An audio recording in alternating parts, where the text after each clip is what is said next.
Hello cuties, आप सभी लोगों का स्वागत है मूवीज बनगढ़ में। आज हम बात करने वाले हैं नंबर्स के एपिसोड 4 की। एपिसोड की स्टार्टिंग होती है जहाँ से हुफू ने वो सारी बात सुन ली थी और वो सियोंगजो से तभी के तभी पूछ लेता है कि तुमने ऐसा क्यों किया। तो सियोंगजो उससे कहता है कि तुम उस बारे में क्यों पूछ रहे हो। तो हुफू कहने लगता है क्योंकि जिस इंसान को पूछना था वो तो अब इस दुनिया में नहीं रहा, बट मैं इस बारे में जानना चाहता हूँ क्योंकि मुझे पता है इन्हों की कंस्ट्रक्शन कंपनी की ऑडिट रिपोर्ट के साथ कुछ गड़बड़ की गई थी, क्योंकि टेल अकाउंटिंग फर्म के रूम में और सारी केसेस की तो फाइल है मगर इन्हों की कंपनी की फाइल नहीं है। इसका मतलब तो यही हुआ ना कि उसमें कुछ गड़बड़ी की गई थी और फिर उस सब चीज़ को छुपाने के लिए वहाँ से वो रिपोर्ट्स गायब कर दी गई।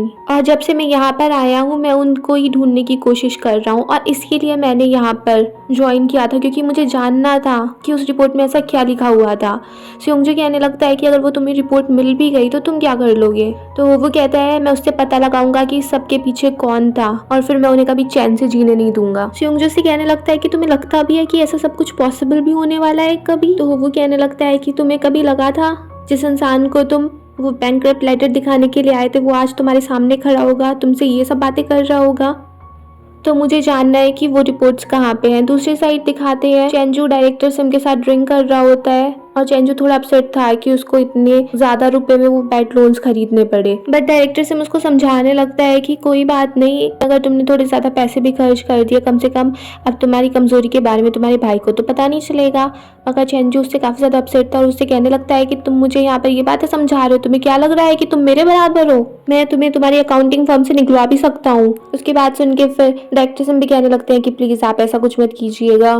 फिर दिखाते हैं सियोंगजो अपने घर पे आता है और वो हुवू के साथ अपनी कन्वर्सेशन को याद करने लगता है। फिर फ्लैशबैक में दिखाते हैं जब इन्होंने सुसाइड किया था हुवू भी वहीं पर था और फिर जीसू भी अपने डैड को देखने के लिए आ रही थी।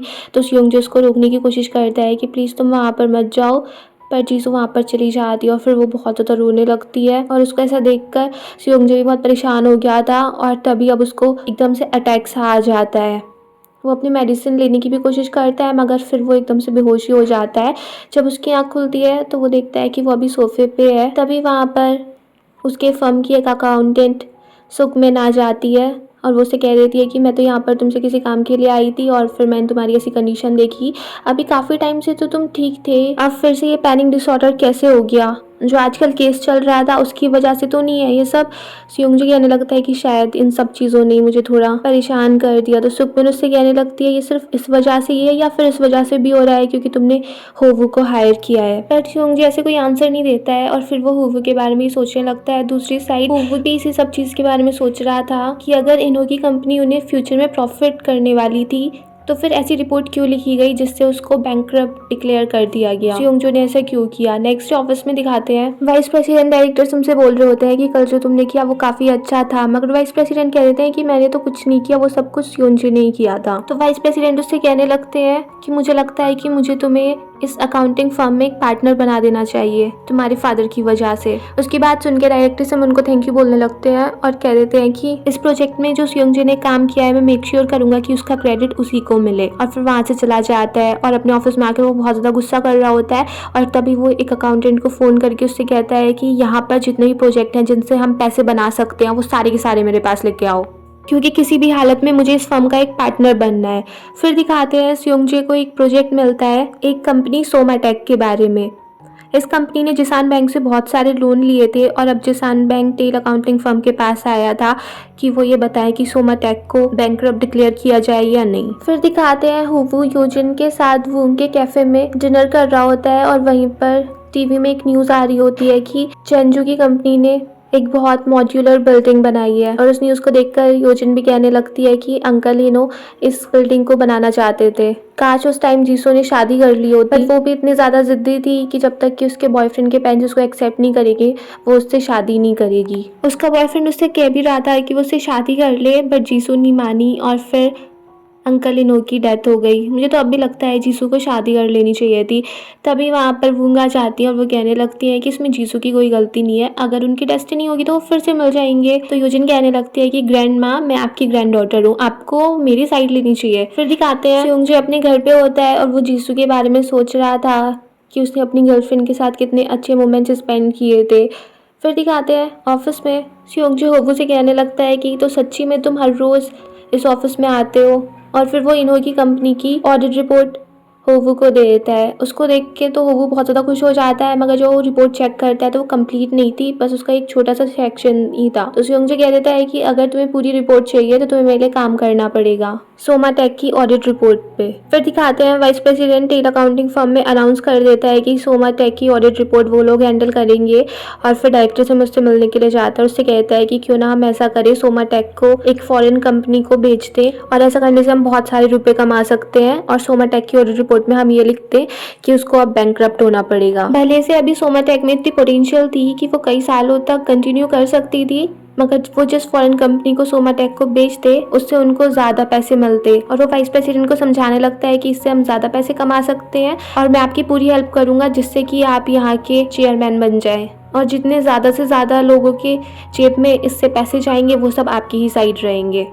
उसकी बात सुन के वाइस प्रेसिडेंट कह देते हैं कि मुझे पता था, तुम खुद इतने काबिल हो कि तुम आराम से एक पार्टनर बन सकते हो। फिर वाइस प्रेसिडेंट भी उसकी बात मान लेता है क्योंकि उसको भी चेयरमैन बनना ही था। फिर दिखाते हैं डायरेक्टर सिम जिसान बैंक के प्रेसिडेंट से मिलने के लिए जाते हैं और उनसे कह देते हैं कि वो सोमाटेक को एक फॉरेन कंपनी को सेल कर दें। पहले तो प्रेसिडेंट उस बात के लिए तैयार नहीं हो रहे थे, फिर डायरेक्टर से उनको कन्विंस कर लेते हैं। और दूसरी साइड स्योंगजे सोमाटेक की ऑडिट रिपोर्ट पे काम कर रहा था, उसको पता ही नहीं था कि वाइस प्रेसिडेंट और डायरेक्टर सिम सोमाटेक के साथ क्या करने वाले हैं।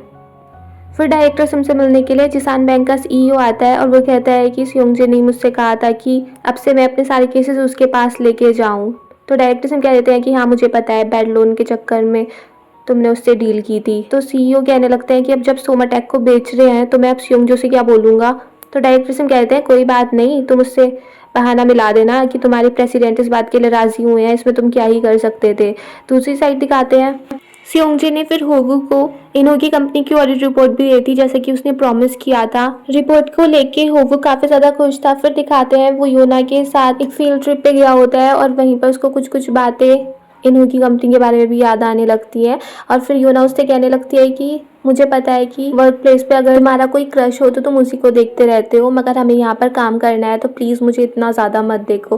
वो खुद नहीं समझ पाता कि ये क्या बात कर रही है, क्योंकि वो तो इन्हो की कंपनी के बारे में खोया हुआ था। मगर फिर उसको रियलाइज़ होता है कि योना को ये लग रहा है कि मैं उसको लाइक कर रहा हूँ। तो वो योना से पूछने लगता है तुम्हारा क्रश कौन है ऑफिस में। तो वो कह देती है स्योंगजे, और उसको सुन के वो भी हंसने लगता है। बट योना कह देती है कि पता है ऑफिस में इतना ज़्यादा काम कर करके मेरी एक भी रिलेशनशिप नहीं बची थी, तो ऑफिस में सिर्फ हमें कौन दिखता था, हॉट गाय स्योंगजे। तो सबका किसी ना किसी टाइम पे एक टाइम पे तो वो क्रश रहा ही होगा। फिर दिखाते हैं होवू जब इन्हो की कंपनी की ऑडिट रिपोर्ट पढ़ना स्टार्ट करता है तब उसको रियलाइज होता है कि रिपोर्ट के दो डिफरेंट टाइप के वर्जन है। एक वर्जन में तो ये बात कही गई है कि इन्हो की कंपनी में अभी भी काफी पोटेंशियल है, वो आगे भी अच्छे से ग्रो कर सकती है और जितना उसने कर्जा लिया है वो सब कुछ उसको पे कर सकती है। मगर दूसरी रिपोर्ट में ये डिक्लेयर किया गया था कि उसको हमें बैंकक्रप्ट कर देना चाहिए। पहली रिपोर्ट में तो इन्हो की कंपनी की फाइनेंशियल सिचुएशन सही सही बताई गई थी और दूसरी रिपोर्ट में वो सब झूठ बताया गया था, और जिसमें झूठ बताया गया था उस रिपोर्ट पे ही स्योंगजे का नेम था। इसीलिए होवू स्योंगजे से पूछने लगता है कि उसने ये झूठी झूठी रिपोर्ट क्यों बनाई, और स्योंगजे भी उसको ऐसा कोई आंसर नहीं देता है और वो होवू से कह देता है कि इस क्वेश्चन का आंसर तो तुम खुद ही ढूंढो। फिर दिखाते हैं वाइस प्रेसिडेंट स्योंगजे को बता देता है कि वो लोग सोमाटेक को बैंकक्रप्ट डिक्लेयर कर रहे हैं और उसको एक फॉरेन कंपनी को सेल करने वाले हैं। बट स्योंगजे ऐसा बिल्कुल भी नहीं करना चाहता था, और फिर हमें पता चलता है कि वाइस प्रेसिडेंट ने इन्हो की कंपनी के साथ भी कुछ ऐसे ही किया था। फिर उस दिन का दिखाते हैं जब वाइस प्रेसिडेंट ने डिसाइड किया था कि वो इन्हो की कंपनी को बैंकक्रप्ट डिक्लेयर कर देंगे और उसको किसी और को सेल कर देंगे। उस टाइम पे स्योंगजे ने जो रिपोर्ट लिखी थी उसमें उसने बिल्कुल ठीक ठीक बताया था कि अभी इन्हो की कंपनी को बैंकक्रप्ट डिक्लेयर करने की कोई ज़रूरत नहीं है, वो अभी ग्रो कर सकती है और अपने सारे के सारे कर्जे को पे भी कर सकती है। मगर फिर वाइस प्रेसिडेंट ने वो रिपोर्ट चेंज कर दी थी और वो झूठी झूठी वाली रिपोर्ट रख दी थी, और स्योंगजे को भी पता नहीं चला था क्योंकि उस टाइम पे वो अपनी मदर के फ्यूनरल में था। इसीलिए स्योंगजे अपने डैड से लड़ रहा होता है कि आप ऐसे कैसे कर सकते हो, आपकी ग्रीड की कोई सीमा ही नहीं है। बट वाइस प्रेसिडेंट भी कह देते हैं कि इसमें अब तुम कुछ नहीं कर सकते हो, जो हो चुका है वो हो चुका है, अब इस सबको अच्छे से कंक्लूड कर दो, क्योंकि मुझे नहीं लगता है कि तुम चाहोगे कि जीसू अपने डैड के कर्जे के साथ पूरी लाइफ जिए। उनकी बात सुन सुन के स्योंगजे को गुस्सा तो बहुत आ रहा था, बट उसके डैड कहने लगते हैं तुम्हारे इस गुस्से का यहाँ पर कुछ नहीं होगा, और इसीलिए वो अपने डैड को बोल रहा था कि आप ऐसी घटिया हरकत कैसे कर सकते हो और कितनी कंपनी आप बेचोगे तब आपकी ग्रीड सेटिस्फाई होगी। बट वाइस प्रेसिडेंट कह देते हैं कि ये एक अच्छा आइडिया है, अगर हम उस कंपनी को बेच देते हैं तो उसमें हमारा ही फायदा है, इसमें कोई बुरी बात नहीं है। स्योंगजे भी कहने लगता है कि मैं आपको कभी रेस्पेक्ट नहीं करूंगा, तो उसके डैड कह देते हैं कि मुझे तुम्हारी रिस्पेक्ट की ज़रूरत भी नहीं है। तो सुयोंग जी कहने लगता है कि हाँ, आपको वो थोड़ी ना चाहिए, आपको एक बेटा भी नहीं चाहिए, आपको तो सिर्फ एक लॉयल डॉग चाहिए जैसे कि डायरेक्टर सेम है आपका। फिर वाइस प्रेसिडेंट कह देता है कि उसने ही मुझे आइडिया दिया था और ये आइडिया काफ़ी अच्छा है। और ये बात सुन के सुयोंग जो वहाँ से गुस्से में निकल जाता है और फिर वो पता करता है कि डायरेक्टर सेम इस टाइम कहाँ पे है, और होवू भी देख रहा होता है कहाँ पे जा रहा है, तो वो भी उसके पीछे पीछे चला जाता है, उसी के साथ कार में बैठ जाता है। सुयोंग जी कह रहा होता है कि तुम यहाँ पे क्या कर रहे हो? तो होवू कहने लगता है मुझे आपसे कोई बात करनी है, तो कार में ही बात कर लेंगे। और फिर सुयोंग जो बहुत स्पीड से कार लेके जाता है और फिर डायरेक्टर से उनसे मिलते ही उसको एक पंच मार देता है और कह देता है कि मुझे नहीं पता था कि तुम और ज़्यादा गिर सकते हो। जब तुमने पहले मेरी इन्हो की कंपनी वाली रिपोर्ट चेंज की थी, मुझे लगा था वो तुम्हारा लॉएस्ट पॉइंट है, मगर अब तुम उससे भी गिरी हुई हरकत कर सकते हो, मुझे इस बात का यकीन नहीं था। तुम्हें एक अकाउंटेंट होने की थोड़ी सी भी प्राइड नहीं है क्या? बट डायरेक्टर से भी कहने लगता है कि मुझे एक पार्टनर बनना है। और रही उस रिपोर्ट की बात, तुम्हें क्या लगता है कि मैं चेंज करना चाहता था? वो भी तुम्हारी मॉम के फ्यूनरल वाले दिन जब वाइस प्रेसिडेंट ने मुझसे कहा तो मुझे वो करनी पड़ी। जब सुपीरियर ने मुझे ऑर्डर दे दिया था तो मैं उसको कैसे रिफ्यूज कर सकता था? सुयोंग जी कहने लगता है कि और भी तरीके होते हैं। और डायरेक्टर से हम कहने लगते हैं कि अगर तुम्हारा बॉस तुम्हें कोई ऑर्डर देता है तुम उसको रिफ्यूज नहीं कर सकते हो। यहाँ पर सिर्फ एक ही आदमी उसको रिफ्यूज कर सकता है और वो तुम हो, क्योंकि तुम उसके बेटे हो, मगर मैं नहीं कर सकता हूँ। मुझे तो वो काम करना पड़ा ना, और इसीलिए मैं एक पार्टनर बनना चाहता हूँ ताकि मैं अब ऐसे काम ना कर सकूँ। बट सुयोंग जी कहने लगता है कि अगर तुम एक पार्टनर भी बन जाओगे ना, तब भी तुम ऐसी हरकतें करोगे, क्योंकि तुम्हें अब पता है इससे कितना रिवॉर्ड मिलता है। इसीलिए मैं पूरी कोशिश करूंगा कि तुम एक पार्टनर नहीं बनो। और उसकी बात सुन के डायरेक्टर सिम्प उसको एक पंच मार देता है और फिर सुयोंग जी कहने लगता है कि अब तो मुझे और ज्यादा एनर्जी मिल रही है, मैं तुम्हें रोक के ही रहूंगा। तो डायरेक्टर सिम्प भी कहने लगता है कि तुम जिस लड़की से प्यार करते थे उसको तो तुम बचा नहीं पाए, उसकी कंपनी को तुम बचा नहीं पाए, तुम मुझे रोक के दिखाओगे। सुयोंग भी कह देता है कि अगर उसके बारे में कोई बात कही तो मैं तुम्हें जान से मार दूंगा। और फिर होवू ने भी सारी बात सुन ली थी। वो सुयोंग से पूछने लगता है, जब इतने टाइम से मैं गलत इंसान पे गुस्सा हो रहा था तो तुम मुझे बता नहीं सकते थे?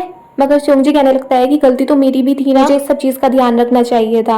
और फिर सुयोंग होवू से बोल देता है कि चलो मेरे घर पे चलते हैं, और फिर वहाँ पर दोनों ड्रिंक करने लगते हैं। और होवू अपनी लाइफ के बारे में उससे बात कर ही रहा था कि वहाँ पर उसको सुयोंग और जीसू की एक फोटो दिख जाती है।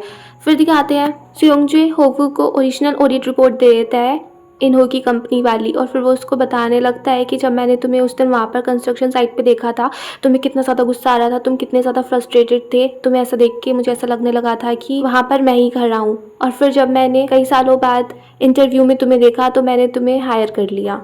और फिर अब दोनों डिसाइड कर लेते हैं कि दोनों मिलके काम करेंगे और यहाँ पर जितना भी करप्शन हो रहा है उस सबको ख़त्म करके रहेंगे।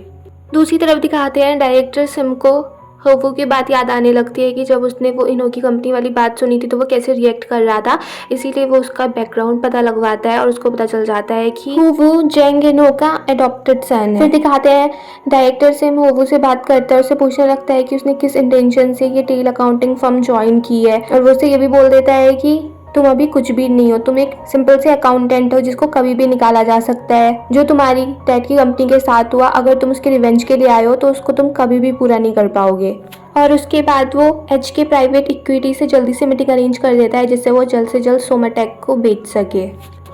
फिर दिखाते हैं मीटिंग का दिन आ जाता है। वाइस प्रेसिडेंट और डायरेक्टर सिम दोनों एच के प्राइवेट इक्विटी के रिप्रेजेंटेटिव जॉइस चेंग से बात करने के लिए तैयार थे, और जॉइस के बारे में बातें चल रही होती हैं कि वो बहुत ही ज़्यादा रूथलेस कैरेक्टर वाली है और वो आजकल कॉर्पोरेट वर्ल्ड की राइजिंग स्टार है।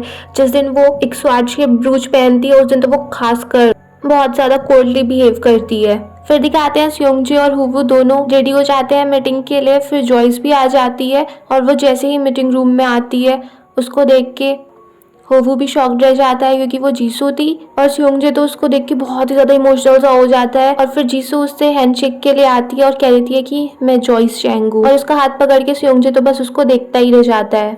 और फिर यहीं पर ये एपिसोड फिनिश हो जाता है। अगर आपको ये पसंद आया हो तो प्लीज़ मेरे चैनल को सब्सक्राइब करें, लाइक करें, शेयर करें, कमेंट्स करें, and bye bye till next video.